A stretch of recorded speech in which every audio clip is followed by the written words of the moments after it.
जिस तरीके से नेपाल सरकार ने नए नियम लागू किए हैं, 100 रुपये से अधिक सामान ले जाने पर भंसार टैक्स देना होगा, उसी तरीके से भारतीय पर्यटकों के जेब पर असर देखने को मिल रही है। अगर आप नेपाल जाते हैं घूमने तो नेपाल में अब नए नियम से भंसार बढ़ा दिया गया। ये जानेंगे सर किस प्रकार के भंसार बढ़ाए गए हैं क्या?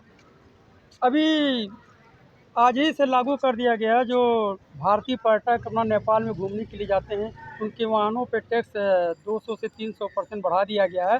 तो नेपाल सरकार को सोचना चाहिए कि उनका पर्यटन के ऊपर भी अर्थ चलता है, पूरे नेपाल देश उनकी पर्यटन के ऊपर अर्थ चलता है। अगर उनके पर्यटन कम हो जाएंगे तो उनकी अर्थव्यवस्था पर असर पड़ेगा।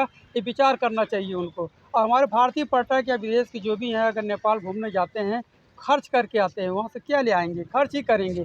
तो खर्च जो करेंगे 10,000, 20,000, 50,000, वो नेपाल देश में ही पैसा जाएगा। लेकिन इस पर सरकार पे सोच विचार करना चाहिए नेपाल सरकार को कि टैक्स कम करें, क्योंकि टैक्स ज़्यादा लगने से सबके पॉकेट पे असर पड़ेगा। और इसमें नेपाल सरकार को विचार करना पड़ेगा, क्योंकि टैक्स वापस ले लें, नहीं तो उनकी देश की स्थिति और ख़राब हो जाएगी।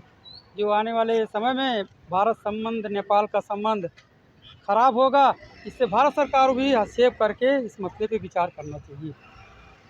किस प्रकार के दिक्कतें हो रही हैं भारतीय पर्यटकों के लिए और नए नए नियम लागू कर रहे हैं नेपाल सरकार? देखिए, इनका नीति और रीति इनके खुद नहीं मालूम हमें करना क्या है।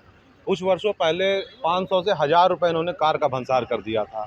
फिर उन्होंने वापस कर, जब इनके पर्यटक घटे तो ये फिर 500 रुपये पे इन्होंने फिर भंसार किया। आज फिर उन्होंने फिर वही दोबारा ये हरकत अपनाया है, जो हमें लगता है बहुत दिन तक नहीं चलेगा।